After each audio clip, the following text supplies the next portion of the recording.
안회가 말했다. 저는 공부가 좀 됐습니다. 중리가 물었다. 무슨 말이냐? 저는 사랑과 정의를 의식하지 않게 됐습니다. 좋다. 하지만 아직 멀었구나. 다른 날 다시 안회가 중리를 뵙고 말했다. 저는 더 깨달은 게 있습니다. 무엇을 말이냐? 의식적으로 하는 예법을 잊었습니다. 좋다. 그래도 아직은 미흡하다. 다른 날 또 안회가 뵙고 말했다. 저는 더 많은 것을 깨달았습니다. 무엇을 말하는 거냐? 저는 좌망하게 됐습니다. 중리가 놀라서 물었다. 무엇을 좌망이라고 하느냐? 안회가 대답했다. 자신의 사주와 몸을 잊고 귀나 눈의 작용을 멈춥니다. 육신을 떠나고 머리를 비워서 도와 하나가 되는 것, 그것을 좌망이라고 합니다. 중리가 말했다. 도와 하나가 되면 좋다 싫다 하는 것이 없어지고 변화하는 힘과 함께하며 어디에도 머물지 않게 된다. 너는 정말 훌륭하구나. 나도 네 뒤를 따라야겠다. 장자, 대종사.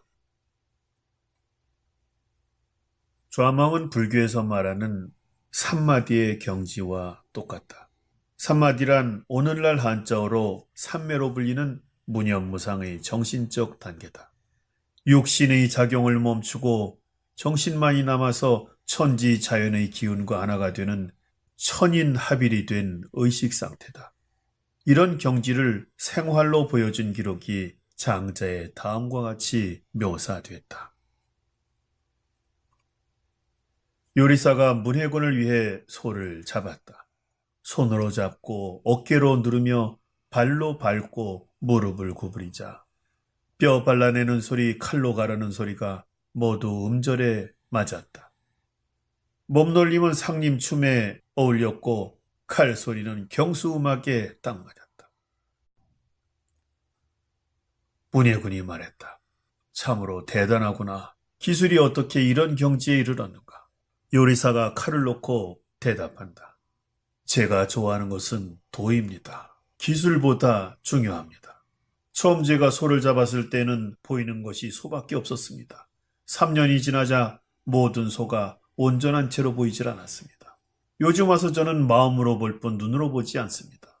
감관의 기능을 멈추면 마음의 눈이 뜨입니다. 자연의 이치에 따라 큰 틈새를 제치고 빈 곳으로 칼을 움직입니다. 소 몸에 생긴 그대로 가니 한 번도 뼈와 살이 붙은 곳을 지나지 않습니다. 하물며 큰 뼈가 무슨 장애가 되겠습니까? 솜씨 좋다는 요리사가 매년 칼을 바꾸는 것은 살을 그대로 가르기 때문입니다. 대갓집 요리사는 매달 칼을 바꾸는데 뼈를 잘라대기 때문입니다. 제 칼은 19년 동안 사용했고 소 수천 마리를 잡았어도 칼날이 방금 숫돌에 간 것 같습니다. 소의 뼈마디에는 틈새가 있고 칼날에는 두께가 없습니다. 두께 없는 칼을 틈새 있는 뼈마디에 넣으니 공간이 널찍해서 칼날을 움직임에 여유가 있을 뿐입니다. 그래서 19년이 돼도 칼날은 방금 숫돌에 간 듯합니다. 그러나 살과 뼈가 연결된 곳은 제게도 어렵습니다. 긴장하고 조심하며 눈길을 고정시킵니다.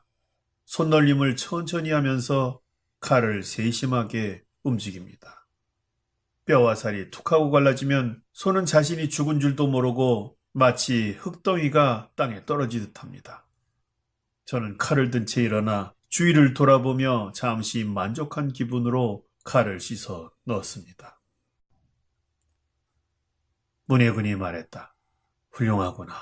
내가 요리사의 말을 듣고 좋은 삶의 이치를 깨달았다. 장자 양생조. 보통의 요리사 같으면 소의 상태를 보지도 않고 제 실력만 믿고 해체할 것이다. 무리하게 가죽을 찢고 살점을 뜯어낼 것이다. 요리사 포종도 처음에는 그랬다. 그런데 이제 요리사는 불필요한 힘을 억지로 쓰지 않는다. 가죽을 찢거나 살점을 뜯거나 하지 않는다. 뼈와 살이 붙은 부분이 널찍하게 보이기 때문에 자유자재로 칼이 나간다. 내장도 저절로 떨어지듯 떼어내서 부위별로 가지런히 늘어놓을 뿐이다. 이것이 바로 기술을 넘어서서 도의 경지에 이른 것이다. 요리사에게 새로운 눈이 뜨였다. 기성자가 왕의 싸움닭을 길렀다. 열흘이 지나자 왕이 물었다. 닭을 싸움시킬 수 있겠는가? 아직 안 됩니다. 쓸데없이 거만하며 기운만 믿습니다. 열흘 만에 다시 물었다. 아직 안 됩니다. 여전히 무슨 소리나 그림자만 보여도 격하게 반응합니다. 열흘이 지나 또 물었다. 안 됩니다. 아직도 상대를 노려보는 기운이 지나치게 왕성합니다. 또 열흘이 지나서 물었다. 기성자가 대답했다. 거의 다 됐습니다. 상대방 닭이 큰 소리를 치며 나타나도 아무런 미동도 없습니다. 멀리서 바라보면 마치 나무로 깎아놓은 닭과 같습니다. 그 실력이 완전해졌습니다. 다른 닭들은 감히 덤벼들지도 못하고 보기만 해도 도망칩니다. 장자, 달생. 상대를 보기만 해도 불같이 성을 내며 덤벼들어야 좋은 싸움닭이 아닐까. 기운이 넘치고 강한 실력이 드러난다면 최고 수준의 닭이 아닐까. 싸움을 잘 하려면 가장 힘세고 사납게 돼야 할 듯하지만 사실 최고의 싸움닭이란 사나움이 사라진 상태다. 나무로 만든 닭같이 됐다는 것은 그 싸움닭의 정신이 완전히 안정돼 있고 동시에 완전히 생동한다는 것이다. 여기까지 이르는 데는 단계가 필요했다. 처음에는 자기 자신의 힘만 믿고 격정이 움직인다. 이 과정은 모두 기술자의 기술 쌓기다. 그러나 최고의 단계에 이르러 이 닭은 감정과 생각을 멈추고 심신의 완전한 자유와 안정을 유지한다. 자신의 맑고 고요한 내면에 깊이 침잠한 것이다. 이 단계에 이르면 참 정신은 완전히 자유롭게 살아난다. 외부의 사물이 그의 정신을 흔들지 못한다. 감정의 흐름만 잦아든 게 아니다. 자신의 존재조차 있는다. 그러므로 남과 대적하려는 생각도 사라졌다.